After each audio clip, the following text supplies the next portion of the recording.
নমস্কার সম্মানীয় দর্শকবৃন্দ, আশা করি আপনারা সবাই ভালো আছেন। আজকে আমি আপনাদের সামনে একটি বিশেষ ধরনের খবর নিয়ে চলে এসেছি, যেটা হচ্ছে রাজ্যে যে দুর্নীতি হচ্ছে এবং এখানে টিচার্সদের সঙ্গে যেটা অবহেলা শুরু হয়েছে, এই বিষয় নিয়ে কিছু আমি ইনফরমেশন আপনাদের সঙ্গে শেয়ার করব, যেটা আপনাদের জেনে রাখা দরকার। এবং এই সরকারকে যা শুরু করেছে সেটা আপনাদের আমাদের মতো লোকেকেই পিষে দেওয়ার মতো পরিস্থিতি হচ্ছে। আর বর্তমান সময় তো বলাই বাহুল্য যে যা কিছু কীর্তিকাণ্ড হচ্ছে পুরোপুরিভাবে অনৈতিক এবং অবাঞ্ছনীয়ভাবে এখানে সব কিছু করানো হচ্ছে। তো এখানে এক একটি জিনিস আমি তুলে ধরবো। তার আগে জিনিসগুলো এখানে প্রথমের যে নিউজ আর্টিকেলটি আপনাদের সঙ্গে শেয়ার করব সেটা হচ্ছে দাগিদের বিরুদ্ধে বলছে সিবিআই কি করছে, প্রশ্ন তুলল সুপ্রিম কোর্ট, এসএসসি মামলায় রাজ্যকেও ভর্ৎসনা করলো শীর্ষ আদালত। এখানে যে সুপ্রিম কোর্ট কিন্তু যে শীর্ষ আদালত, এখানে সিবিআইকে কিন্তু যে দায়িত্বভার দেওয়া হয়েছিল এর যে দুর্নীতিগ্রস্তদের আলাদা করা এবং এখানে যে সমস্ত ডেটাগুলো চাওয়া হয়েছিল সুপ্রিম কোর্ট থেকে, এখানে কিন্তু কিছু এরা জবাব দিতে পারেনি। কারণ এর পিছনে কিন্তু সরকারের হাত রয়েছে, আর সরকার মমতা সরকার যা করছে সেটা কিন্তু একদম খারাপ টিচার্সদের পক্ষে। এখানে আবারও কিন্তু জারি করা হয়েছে যে বিচারপতি সঞ্জয় কুমার সিবিআইয়ের ভূমিকা নিয়ে প্রশ্ন তোলেন। তিনি বললেন দাগিদের হেফাজতে নিয়ে হচ্ছে বিশ্বাসবাদ করা হচ্ছে সিবিআইয়ের। এটা কি হলো? এখানে কিন্তু এরা কিন্তু স্পষ্টভাবে কিছু বলছে না এবং জারিও করছে না। একের পর এক কিন্তু এখানে দুর্নীতিগ্রস্ত হতেই আছে। নতুন করে আবার এখানে জারি করেছে যে এখানে একটি জিনিস দেখতে পাচ্ছেন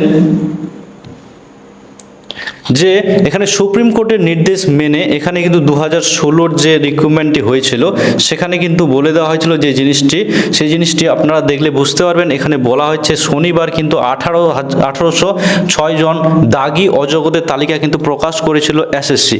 তো বুঝতে পারছেন এসএসসি যে জিনিসটি প্রথম অবস্থায় করেনি সেই জিনিসটি এখন সুপ্রিম কোর্টের প্রেসারে এবং চাপে কিন্তু সেটি জারি করেছেন এবং এখানে নিজেই স্বীকার করেছেন যে 1806 জন দাগি তালিকার মধ্যে রয়েছে, যেটা দুর্নীতিভাবে পুরোপুরিভাবে এখানে নিয়োগ প্রক্রিয়া করানো হয়েছিল, যেটা প্রথম অবস্থায় কিন্তু বলে দেননি, কিন্তু এখন স্পষ্টভাবে বলে দিচ্ছেন যে এতজন কিন্তু দাগি পাওয়া গেছে। তো বুঝতে পারছেন এখানে পরিস্থিতি কতখানি ভয়ানক হতে চলেছে।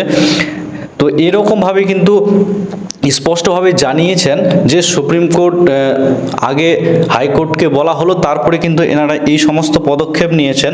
তো বুঝতে পারছেন এখানে কতখানি বাজেভাবে ইম্প্যাক্ট পড়ছে।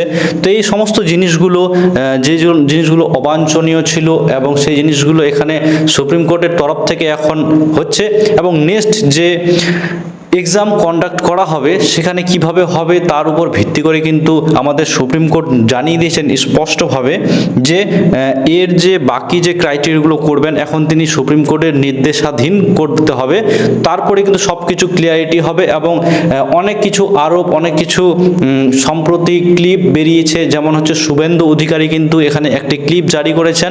এই ক্লিপের সাপেক্ষে তিনি বলছেন যে তৃণমূল সরকার প্রশ্ন বিক্রি করছে এবং টাকা আবদার করছে। এই জিনিসটিও কিন্তু আরোপ লেগেছে এসএসসির বিরুদ্ধে এবং টিএমসি সরকারের বিরুদ্ধে। তো দেখা যাক এক্সামটি সঠিকভাবে কন্ডাক্ট করাতে পারে কিনা সরকার, এবং এটা চ্যালেঞ্জিং ব্যাপার। এটা যদি কোনো রকম এবার হেরাফেরি হয় এটার উপর কিন্তু অ্যাকশন করা নেবে, সেটা সুপ্রিম কোর্ট জানিয়ে দিয়েছে স্পষ্টভাবে। তো দেখা যাক সামনের সম্প্রতি দিনগুলোতে কি হচ্ছে। তো আরও যে সমস্ত আর্টিকেল যেখানে বলা হয়েছে সেই জিনিসগুলো আমি আপনাদের সামনে তুলে ধরছি। এরপরে নেক্সট আর্টিকেল সেটি হচ্ছে এখানে আপনারা দেখতে পাচ্ছেন যে বলা হয়েছে যে জেলে বসেই কিন্তু এসএসসির পরীক্ষা দিতে পারেন হচ্ছে পক্সো মামলায় যে অভিযুক্ত চাকরিহারা শিক্ষক, এবং জানালেন হাইকোর্ট থেকে কিন্তু জানিয়ে দিয়েছে যে 2016 যে বাতিল হয়েছিল প্যানেলটি, সেখানে কিন্তু যারা পক্সো মামলায় অভিযুক্ত রয়েছেন এবং জেলে উপস্থিত রয়েছেন তারাও কিন্তু এখানে পরীক্ষা দিতে পারবে। এটি কিন্তু বলে দেওয়া হয়েছে হাইকোর্টের তরফ থেকে। তো এখানে বলা হয়েছে এই আর্টিকেলটি দেখুন, এখানে বলা হয়েছে অযোগ্য বলে চিহ্নিত প্রার্থীদের নিয়ে কিন্তু আইনি পরামর্শ নিচ্ছি, তারা যাতে গ্রুপ সি চাকরি পান তারা চেষ্টা করছেন মুখ্যমন্ত্রী মমতা বন্দ্যোপাধ্যায় এমন একটা খেলোয়াড় এবং এমন একজন নেত্রী, দেখুন শিক্ষিত বা এডুকেশন নলেজ এমন একটা পাওয়ার কিন্তু যেটা পরেই এটা কিন্তু স্পষ্টভাবে বোঝা যাচ্ছে। এখানে কি বলা হয়েছে দেখছেন, প্রথমে চাকরি দিয়েছে অআইনিভাবে, মানে আইনিভাবে কিন্তু নিয়োগ করানো হয়নি, দুর্নীতিগ্রস্ত হয়েছে। সেখানে দুর্নীতিগ্রস্ত হওয়ার পরেও কিন্তু এখানে মুখ খুলে এটা বলে দিয়েছেন যে অযোগ্য বলে চিহ্নিত যে সমস্ত প্রার্থী রয়েছে তাদেরকে আইনি পরামর্শ নিচ্ছে তাদের বিরুদ্ধে, তাদের জন্য, এবং কি বলা হচ্ছে তারা যাতে গ্রুপ সির চাকরি পান, অন্তত চাকরি পান, অন্তত চাকরি পান, এরকম একটা সিচুয়েশন ক্রিয়েট করে দিবে তাদের জন্য।